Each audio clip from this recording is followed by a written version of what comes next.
Yo, what's up everybody and welcome back to the channel. And this is the ultimate spot for climbing the ranked ladder in Marvel Rivals. So season 2 just dropped. That means the ranks have been reset. Players are going to be yelling at each other trying to climb the ranks as fast as possible. And what I have for you today is the tips, the tricks, and the heroes you need to know to win more games and dominate the arena. Hit that like button if you're ready to rank up, subscribe if you're all about the Marvel grind, and let's jump straight in. For these tips to be super beneficial to you, I think it's crucial that you understand the major changes that were done to the rank system. The first change, and it's probably the most obvious one, is the rank reset. Now you're probably thinking that the rank reset is based on your peak. However, it was actually based on your final season 1.5 rank. And ranks will be demoted by 9 divisions. For example, if you ended season 1.5 at Diamond 1, your season 2 journey begins at Silver 1, which is a rather significant change. And I believe another significant change is that the pick ban system will now come to play starting from Gold 3 rather than the Diamond tier, which I'm not really sure how I feel about this change. I feel that the pick ban system is what separates the lower ranks to the higher ranks. I mean, it is a thing. And I feel like in these lower ranks, you should be experimenting with a ton of different characters to get a feel of what you actually want to play. Now, with this pick ban system starting at a lower rank, you're not going to be able to experiment as much as you want to. But again, that's my personal opinion.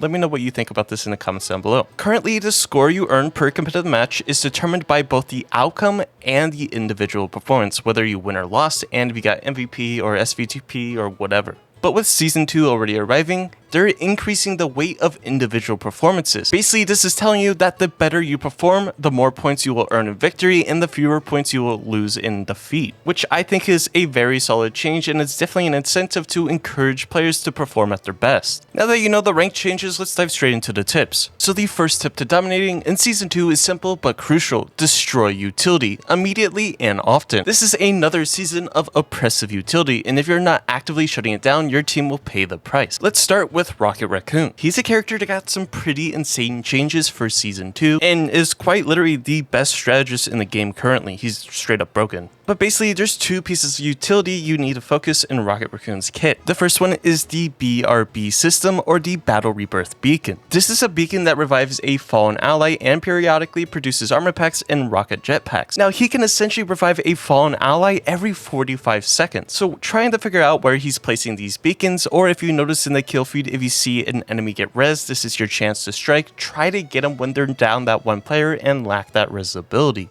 As the fights currently in season 2 aren't really that forgiving, it's a lot about sustain. Following that, we have the massive changes to Rocket Raccoon's ultimate, something that needs to be destroyed. Now, previously in season 1 and season 1.5, when Rocket Raccoon placed his ultimate, you didn't necessarily have to worry about it and shoot it. It was based more on kind of just waiting it out. But now with the massive changes to it, you really need to get rid of it. And you're probably sitting here thinking, why? Why do I need to destroy it? Now, they did reduce the ultimate damage boost from 40% to 25%. But they added a new effect. During the ability's duration, linked allies will receive an additional 100 bonus health points per second, capping at 150. After breaking this link, this bonus stats start to fall off after 1 second at a rate of 75 per second. Now, this ultimate is quite literally a game changer. It takes a super offensive strategist ultimate now into both an offensive and defensive ultimate because of the health boost. And because it's not necessarily on the same terms of Luna Snow, Cloak and Dagger, or Invisible Woman, it can easily be destroyed. So focus firing with your team to destroy the CYA is the most ideal thing to do. You have to understand the entire time it's up, it's providing healing, it's providing damage, so trying to get rid of it as quickly as possible is going to get rid of those effects. Take for example Star-Lord. Star-Lord pops his legendary ultimate form. Then the enemy Rocket Raccoon pops his ultimate. Now you're not deleting anybody with his ult. Have your team focus fire down the CYA. Then if they don't have a backup strategist ultimate, you just shred through everybody. Following that, the changes made to Moon Knight means he's going to be getting played a lot more. And with that comes his Unks, Anks, whatever you want to call it. These are one of the most dangerous utility pieces in the game right now, and if you let them stay, they'll shred your team and swing fights heavily in his favor. Clear them as a priority, treat them like a ticking time bomb because they basically are. Now here's my golden rule for utility in season 2. If you can destroy it, you should. The next step for season 2 is all about positioning. With many characters like Emma Frost and the Thing who can easily punish players that are out of position, so in theory, positioning is going to help you win games. Here's the TLDR of good positioning. First, stay near solid, indestructible cover. Corners, walls, structures that don't break. Not just for dodging damage, but for cutting line of sight, Many abilities in the game rely on line of sight to land, and when you're near proper cover, you control whether or not they can hit you. Now this is certainly true, especially for the new hero Emma Frost, where her ultimate is really based on line of sight. Think of it this way, good positioning gives you options. You get to choose when and how to fight. If you're near a wall and someone engages you, you can instantly disengage and break line of sight. If they're in the open, they don't have the choice, they're committed. A corner is almost like a free ability. It buys you time to heal, to wait cooldowns, or to reposition. Your goal should be to always be traveling from one spot to the next, corner to corner, wall to wall. Move in a way that constantly gives you access to cover. That way, you always have an escape route, a way to stall, and a way to punish greedy enemies who overextend to chase you. Another key idea is think in terms of time. When someone dives you or starts chasing, how much time can you buy before your team can help? A lot of players yell, "I need healing" or "help, dive around me," but they die before their team even has a chance to react. Your job is to extend the time between "I need help" and "I die." If you can stall just a few more seconds behind cover, just a few more cooldowns, or force them into bad angles while your team rotates in, that's a huge skill difference. That's what separates high-ranked players from the rest. Now look, we all want instant healing the moment we take chip damage. As a support, the second you hear a Black Panther roar, you want your Bucky to delete him or even your Namor. You have to understand, if your expectations for these things are too high, you're not going to climb, because the teammates who play like that aren't in your rank. Here's the honest truth in my opinion, or honestly even maybe a hot take. You climb by needing less from your team. Positioning is the foundation for that. It lets you survive longer, demand less, and still get value even when your team isn't perfect. It's not about how well you play when you have perfect healing, perfect damage, perfect space. It's about how well you play when everything goes wrong. Bad space, bad healing, low DPS. That's what ranking up actually depends on. And it all starts with smart positioning. And if you would like to see a positioning guide, let me know in the comments down below. Now this next tip or category is going to be going over heroes you should be looking to play in Season 2. A lot of characters have gotten a lot of changes and some haven't received any. Now I'm going to go down the list of vanguards, duelists, and strategists that I think you should pick up that would help you climb in Marvel Rivals ranked. Diving straight into the vanguard role, our first tank is none other than Groot. Now Groot remains a dominant force going into Season 2. At higher ranks, he's a must pick. Despite the new hero additions and balance shifts, Groot hasn't been touched, which honestly shocked a lot of players, myself included, and honestly is one of the vanguards I highly encourage you to learn if you're trying to climb the ranks quickly. His ability to isolate and punish overextending enemies is top tier, and his ultimate fits into nearly every team comp. He was the most picked vanguard during both the Invitational and Marvel Rivals Championship and is boasting some of the best win rates in high elo. Now yes, his walls can be a little bit tricky to master and a botched placement will definitely get noticed, but the reward is huge.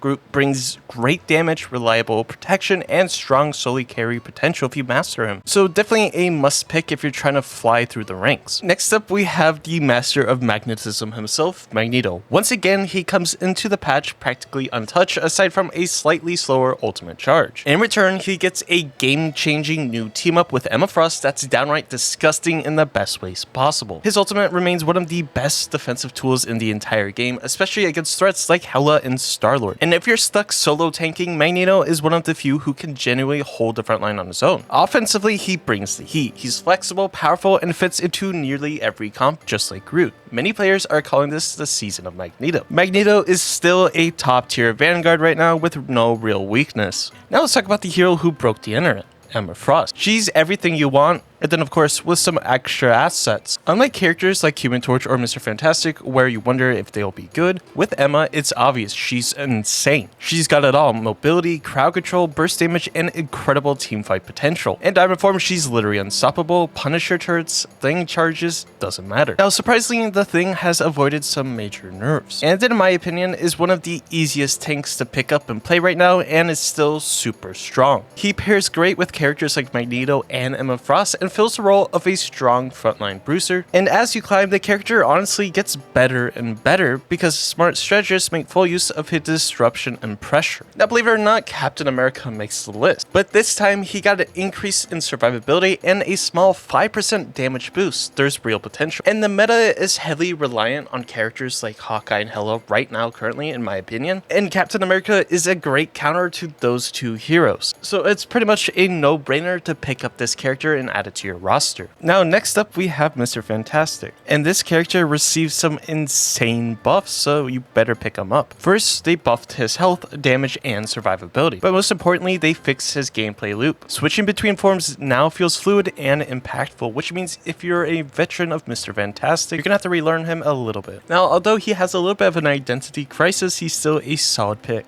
Now comes Moon Knight. Yes, everybody hates this character, but he literally got some of the best buffs I've seen for season 2. His alternative attack literally grants him a shield. His primary attack got a speed increase, which in theory makes him doing more damage. His ultimate did also get a buff that's a slightly bigger area, but just a little bit less damage. He's a rather straightforward character, and he's super easy to pick up if you're trying to rank up quickly. Next up we have Hawkeye. Now he's a little bit of a interesting character. He's received some pretty insane buffs that make him a lot stronger, and even more so because they kinda nerf shield tanks like Doctor Strange. He's even better now. He's going to be doing a ton more damage both with his ult and without. So again, if you're trying to rank up quickly, Hawkeye is a definite must try. Now you can't go really wrong with most of the strategists this season. Nearly all of them have a reason to be picked, but let's hit the standouts. The first one is none other than Loki. He got a small nerf with a 5-second cooldown increase on his runestone, but let's be real, he's still a top tier. He's got it all: elite healing, sneaky good damage, and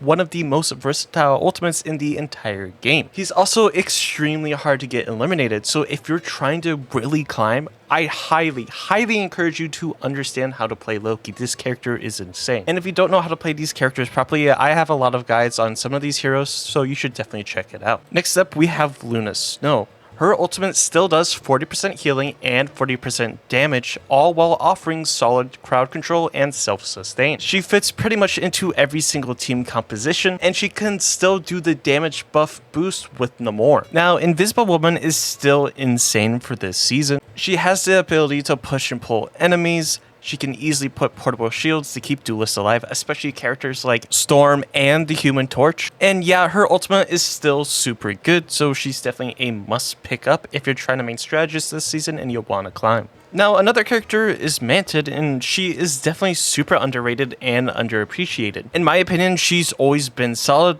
but she does require some skill in aim because you have to land those headshots to get those life orbs back. Now, her overall health got nerfed, but that double stacking effect on her health and damage orbs is actually insane. And if left unchecked, she can actually become a surprise carry if you're the one popping off. Her value across coordinated and solo play is climbing fast, and I wouldn't be shocked if she ends up in a top tier comps by season end. Now, my last recommendation if you're trying to climb the ranks quickly is Rocket Raccoon. Yes, I know people hate this character all of season 1, season 1.5, but he's actually insane now. Now, yes, he lost his infinite ammo Winter Soldier combo, and yeah, his old ult mobility is gone, but now he's got both a defensive and offensive ultimate at the same exact time. Instead of forcing or ridiculing people for playing Rocket, you're now begging someone to play it. It's actually hilarious. So those are some of my recommendations if you're trying to main a character for season 2 and you really want to climb. Moving on, let's talk about counters. I get it, nobody likes this topic. People either pretend counters don't exist or they argue every hero is viable no matter what.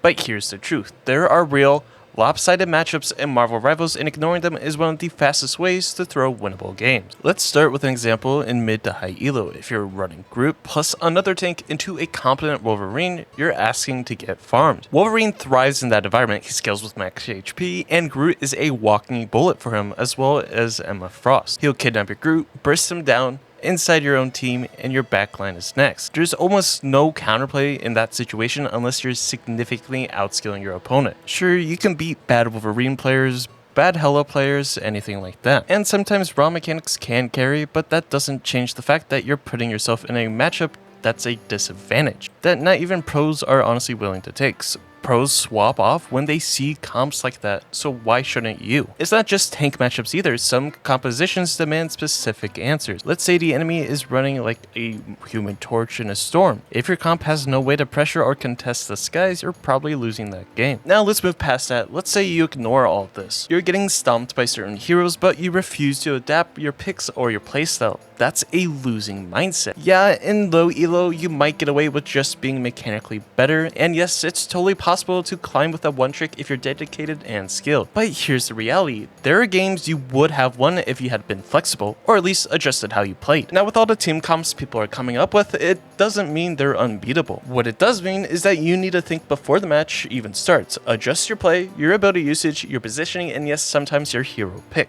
That's how you win. Adapt or lose, those are the stakes. Now my last, but certainly not least tip for Season 2 is to go back and review your gameplay into history. I think reviewing your own gameplay is something that's very underrated, and let's be honest, not a lot of people want to sit there and just watch their own gameplay back again and just want to queue up right away. If anything, go back into your history, click on your recent match, and only go to the spots that you're actually dying. Try to see where you're positioned or what's going on in the game that could have led to that death, or maybe try to figure out what could have prevented the death. That death you had could have been a simple mistake like mistiming one of your cooldowns, or it might have been a much larger mistake like positioning that ended up getting you eliminated and the rest of your team. Now remember, in Marvel Rivals matches, the only thing you can actually control is yourself. You can't really control what your teammates are doing, so always try to figure out what you can do to better yourself. But regardless, hopefully this video has helped you in any way, shape, or form. And if it did, make sure to hit that like and subscribe button. It greatly helps me out. We're going for 20,000 subscribers, so might as well hop in. I have tons of other videos that could definitely benefit you for Marvel Rivals, so why don't you check them out? But regardless, I hope you have a great day, and I'll catch you in the next one.